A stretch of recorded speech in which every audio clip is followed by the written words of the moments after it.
Performance, definitely performance.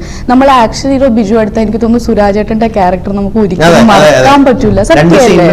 അതെ, ഒരിക്കലും മറക്കാൻ പറ്റൂല. അപ്പൊ എനിക്ക് തോന്നുന്നു അങ്ങനെ നമ്മൾ പെർഫോമൻസ് നോക്കിയാൽ പോരാ. പിന്നെ അതുമല്ല ഏട്ടാ, ഈ സിനിമയിൽ പറയും പോലെ എനിക്ക് ചെയ്യാൻ പറ്റാത്ത കുറച്ച് ഷെയ്ഡ്സ് ഉണ്ട് ചെയ്യാൻ. കുറുമ്പ് ഞാൻ പറഞ്ഞില്ലേ, അപ്പൊ അതൊക്കെ എക്സ്പ്ലോർ ചെയ്യാന്നല്ല.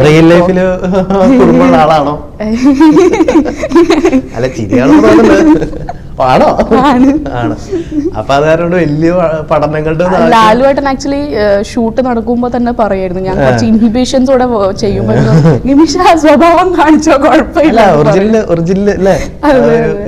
സ്പേസ് തരുമായിരുന്നു ലാലുവേട്ടൻ. ആക്ച്വലി നമ്മൾ പെർഫോം ചെയ്യുമ്പോൾ നമ്മൾ തന്നെ എന്തെങ്കിലും ഇംപ്രൂവ്മെന്റ് ചെയ്യുകയാണെങ്കിൽ ഹി വാസ് ഹാപ്പി.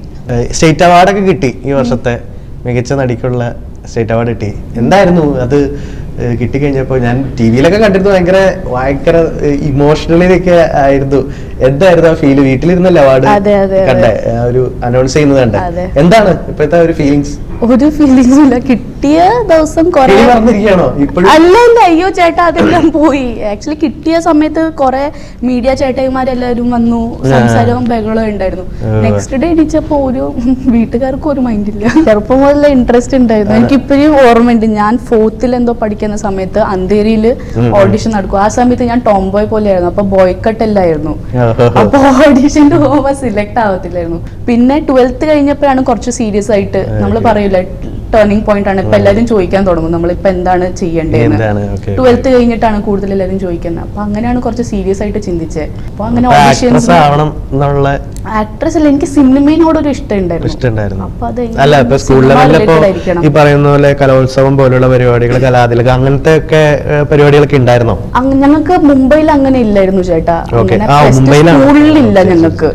അപ്പൊ പിന്നെ സ്കൂളിന്റെ അകത്ത് തന്നെ ഇന്റർ സ്കൂൾ അങ്ങോട്ടും ഇങ്ങോട്ടും സ്കൂൾസ് ആയിട്ടുള്ള കൂടുതലും നാടൻ കഥാപാത്രങ്ങളാണ് ചെയ്തിട്ടുള്ളത് ഇതുവരെ. അപ്പൊ അത് എങ്ങനെയാണ് കണ്ടുകൊണ്ടിരുന്നത്? ഈ ഒരു അത്തരത്തിലൊരു സാഹചര്യത്തിൽ വളർന്ന ഒരു കുട്ടി ഇവിടെ വന്നപ്പോൾ ആ ഒരു ഇത് എങ്ങനെയായിരുന്നു? തൊണ്ടി മുതൽ കുറച്ച് പ്രശ്നം ഉണ്ടായിരുന്നു സ്റ്റാർട്ടിങ്ങിൽ. അപ്പം ഷൂട്ട് തുടങ്ങുന്ന 2 ദിവസം മുമ്പ് എന്നെ തവണക്കടവിലെല്ലാം വിട്ടിട്ട് എന്നോട് പറഞ്ഞു ചെറിയ കടയിൽ പോയിട്ട് പുട്ടും കടലയും കഴിക്കാൻ, ചായ അവിടെ നിന്ന് കുടിക്കാൻ, അവിടുത്തെ ആൾക്കാരായിട്ട് സംസാരിക്കാൻ. പിന്നെ ദിലീഷ് ഏട്ടന്റെ വേറെ നല്ലൊരു കാര്യം ഉണ്ടായിരുന്നു, ഞാൻ വെറുതെ നിൽക്കുകയാണെങ്കിൽ പോലും ചേച്ചിമാര് ബസ് സ്റ്റോപ്പിൽ വെയിറ്റ് ഒക്കെ ചെയ്യൂല. അപ്പൊ ഒരു ബോഡി ലാംഗ്വേജ് അപ്പൊ എന്നെ വിളിച്ച് കാണിക്കുക, ചേച്ചി വെയിറ്റ് ചെയ്യുന്നത് കണ്ടോ, അല്ലെങ്കിൽ ആ ചേച്ചി നടന്നു പോകുന്നത് കണ്ടോന്ന്.